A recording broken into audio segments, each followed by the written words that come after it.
Welcome. Here we got another program we're going to work on today called Microsoft Word. This program is a basic Word database, basic word processing program that will allow you basically to type up things just like you would on a typewriter, except obviously being on the computer, a lot less grief of going back and using correction tape and so forth. And also our PowerPoint tip today is by popular demand, how to make our looping presentations or our slideshows. A lot of people were asking about that, so we're gonna cover that today. And also we'll go over real quickly. I believe it was Todd had said he liked the fact that you could make PowerPoint into a movie like we're doing now, and we'll go over how to do that as well. As you can see here, we click the slideshow menu on the PowerPoint program. Comes up with the new set of menus. On the top you can see Setup Slideshow. That's what we're actually going to click on now and then go next to. But also, if you wanted to make a movie and add the narration to it, if you go over 3 to Record Slideshow, if you click that, a little box will come up, and then after you click that, then you can go in and start narrating. Now when you start narrating, you'll use your microphone, you'll start talking, and then when you want to advance the slide, just use your mouse or your keyboard, either one, just as you would do a normal program teaching evolution or whatever you're doing in your church with PowerPoint. Once you get done, you hit the escape button and that'll save it. Then when you go in to actually save, or that'll stop the recording. When you go in to actually save it, just change the file type from PowerPoint presentation to Windows Video Media or Windows Media Video. That'll convert it into an actual movie. Now, just a warning, if you go to save it without making a video in its PowerPoint presentation, when you click the Begin Slideshow presentation, it'll go through and it will do just as you had done with a voiceover and move from slide to slide. If you save it as a video, however, it will do the same thing, but it takes a lot longer to save. So just be cognizant of that and base your time based upon your needs, so you plan that well ahead, or you just do it with the PowerPoint show.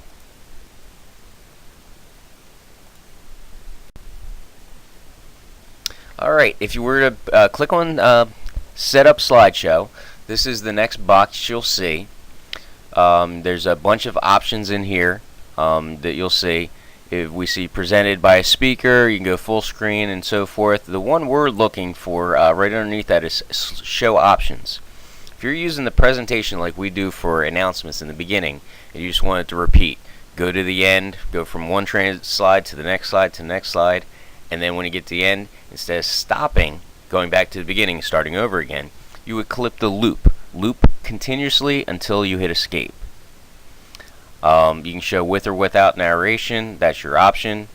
You have some color options there, pen colors, and you can select certain slides to go from to motivate through as you're going through the slides. So you can be really customized if you want. You can use timings to get slides at certain percentages of how long they're going to stay on there, which we're actually going to show you a different way to do that. It's a little bit easier. But here's where you get it to loop. Click loop continuously until escape. And then when you hit the escape button, then obviously it'll stop. Alright, what we would do is go back to PowerPoint and click on the transition slide. Now, here's where you have some other options too. You remember how we got to play with the animations. We got to make things spin and appear and circle and all kinds of neat stuff like that. You can make the slides appear that way too. As you see up at the top, once you hit the transitions button, you get that different menu again, and it gives you options to have it either change instantly, like appear, which would be the none option, or you can have it move around, fade in, wipe out, split, and so forth. So you have those options too. Play with them, see which ones you like, or just go with none. It's not a huge deal. What we're doing here is none. We're not really changing anything when we go from slide to slide. Now if you look over to the right, you'll see Advanced Slide. Right now it's checked on mouse click, so the only way it's going to go from slide to slide is if I hit my mouse. However, if you click off of, you have to click that button again to make the check mark disappear. Click the after button, and then in the numbers next to it, use the up and down arrow keys to set how long you want it to stay on there. 5, 10, 15 seconds. Whatever length you want. Just play with it, kind of see what 5, 10 seconds are. Sometimes we have a different interpretation of how long that's going to be on there. And then if you go to your left of that, directly to your left, you'll see Apply to All button. That'll give you the same timing for each slide. Or you could customize it. That's entirely up to you. Again, this is more for announcements or something where we're going to start and just let it run on its own. If we're going to do timings or do the narration like I'm doing now, we're not really worried about specific times. As we change the slide and speak, it'll automatically do that with the correct timing. So that we don't have to be worried about. This is more or less slideshows, pictures that we want to continue going on, or announcements in church. Our pastor went to India for a mission trip, and he brought back a ton of pictures. Before he did his actual presentation and talked about specific ones, we had a bunch of pictures of them, and we just had them timed out.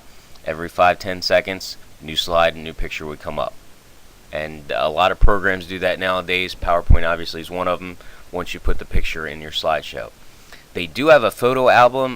We don't have time to do that today, but there's a photo album where you don't have to cut and paste each one in either. You can actually have them all come up and they all match perfectly, which is a really cool feature. It saves a ton of time. Alright, that's it for the PowerPoint tip. Now we're going to go into Microsoft Word. To do Microsoft Word, it's a word processing program, which is basically a incredibly glorified typewriter. It's what they used to use back in the day. I can remember sitting at the bus stop and having Mom typing up my report because, of course, waited till the last minute, so I'm at the bus stop. Thankfully, it was right out front of the house, and I was able to. She was typing away at it, and I just was always amazed at how fast she typed. I thought that was the greatest thing in the world. But the thing that stunk was, and mostly my fault, for not preparing enough, she had to go back and she'd have to erase and then move stuff, and heaven forbid she messed up somewhere along the way and was too much for that correction tape. Great, now we can't. Now we got to restart over again, and obviously that made her happy. Word processors are amazing. We can type stuff up, delete it, change it, cut it, paste it, move it all over the place. Anybody that's ever used a regular typewriter, this is just like amazing compared to what people used to go through with typewriters, even though some people still prefer them.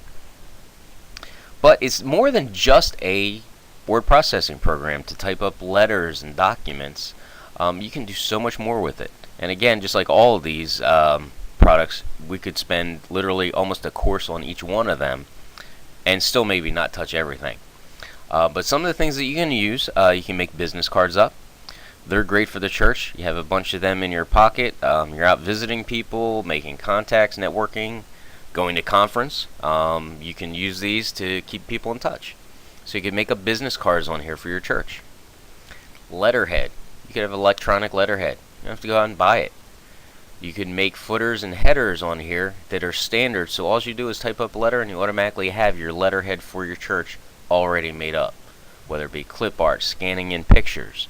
So it's already electronic, and it makes things a lot easier and faster again, and can cut down on money. Just remember, even though you're saving money on letterhead from purchasing it, if you have any color, that's going to take ink. So just keep that in mind. Again, pros and cons to both. Labels. We do this a lot when we have blood drives. We have people's addresses. We'll type all their addresses up, have it all set, so if we're sending a blood drive out, all we got to do is take those labels that we already have pre-done in the computer and saved, go out to Walmart, grab the labels, the Avery labels, put them in the printer, print them away. Peel them off, throw them on our postcards, and there we go. We're sending out a ton of addresses really easy. We don't have to type them up. Flyers. Let's face it, Methodists love to cook. How about having a bake sale? You can make flyers up with this, add clip art, do a flyer up, and then start printing them out and posting them around town. Minutes to meetings. Yeah, when I was doing sometimes I was filling in for a secretary, and I also was a secretary at our fire company. I was typing away. I was using the minutes, or using Microsoft Word, typing in the minutes when I got done. Obviously, I was going to make mistakes because I was typing as I was listening. All I had to do is go back, go through, correct it. One of the cool things, and we'll go over it, is spell check, which comes in handy a lot. and just type in letters. And the benefit to doing all this on Microsoft Word is you can save it forever. We don't have to, oh, we got to put this in the file. Oh, we got all this room, all this paperwork. We're running out of room. You can save it and document it and keep it as archives and history of your church right there on the computer, taking up little to no space. And then you can back it up, obviously, definitely back things up using USB drives and or big hard drives, or the cloud is out there.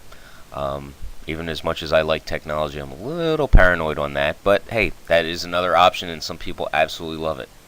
Some stuff that I'm not as concerned about, I'll even dump on Google Drive, and that's another benefit, or another place that we can store stuff. But however you do it, and you decide to do it and you're comfortable with, make multiple copies, because heaven forbid electronics fail, because they do. Alright, so here's the opening. Open up Microsoft Word. You have your sheet of paper, so to speak, right there on the computer. You have all the headings and menus as you have up top. You can have the paper like this, which we call the portrait style, or if you go to page layout, you can go to orientation and change that to landscape, which would be taking the 11-inch and putting that lateral or horizontal, and then the height of it would be the 8.5 of the paper. Either or, it's going to really depend on what you're using it for, which orientation you want. Right underneath the page layout there, you'll see Calibri body. That is the font style, the way the lettering comes out. You could have script, you could have Tacoma, you could have all the different fonts out there you can change it to. The number next to it is the size of the font. You can also use the A's next to it, the bigger A and the littler A, to raise or lower the font number. Underneath that, you have the bold, italicized, and underline. Again, we're probably familiar with a lot of this stuff, but still want to go over it real quick. The cut and paste functions over there to the left, which are huge, make things a lot easier. And then as we go over to right a little bit more, you see the A with a red underline. That's how we can change the color of the lettering. We can have all kinds of different colors and palettes out there. There's another part we'll talk about tomorrow where not only can you change the font color, but you can change the cell inside it when we talk about Microsoft Excel. The version you kind of have here with that same concept is the underline or the highlighting. You see that little pen just to the left of the A with the line underneath it, it's yellow. If you highlight and then click that, whatever is highlighted will now be highlighted in this particular time yellow, but you also have other colors. If you click on that, you can change the colors to highlight certain sections of your text to draw attention to it. So again, a lot of nice things there that can help you out. If we go over to the review, this is where definitely helpful for me. After I get typing, I can get in a groove and I'll be typing away and I'll have all my feelings I'm dumping out and whatever I want dumped out on the page, but I'm just so into it I'm not necessarily checking to see if I have typos or spelling stuff wrong. You can go by and click the ABC spelling grammar check and it will fix your grammar for you. It'll come up to a spot and it'll say, hey, listen, you got this word, I don't see it in my dictionary, here's some alternatives you can use, and that can help you correct mistakes. Also in Word, I think it's just about every version that's out there now, if you spell a word wrong, underneath that word you'll have a little red squiggly mark, or if the grammar's wrong, a green squiggly mark, to let you know it's noticed inconsistency with its database as far as grammar and spelling goes, and you need to take a look at it. And it usually gives you options as well. So that's a very nice feature, especially if you're in a rush and you're trying to rush through things. Go back and it makes you look a little bit more professional as well. I haven't played with this particular one here because there's also some online versions, but you'll see Translate, where you could translate the document into a different language. This is something that I'm toying around with, and I've talked to my pastor a little bit about it, where if he writes down a sermon, we could hit that, translate it into another language, and then pass it out to people as a mission. Because my 2 years of Spanish, well, I've gotten a little bit better with the medical end of it as far as when I go out on medical calls, but let's face it, my 2 years of Spanish wound up into about 2 sentences. It didn't really stick that well, so this helps you out if you want to try something like that.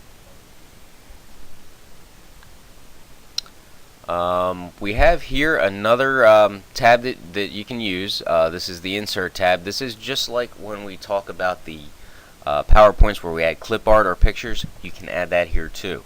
You can add shapes, you can draw, and you can actually incorporate Microsoft Excel spreadsheets into your Word documents as well. So there's a lot of things you can insert into there, which is kind of cool.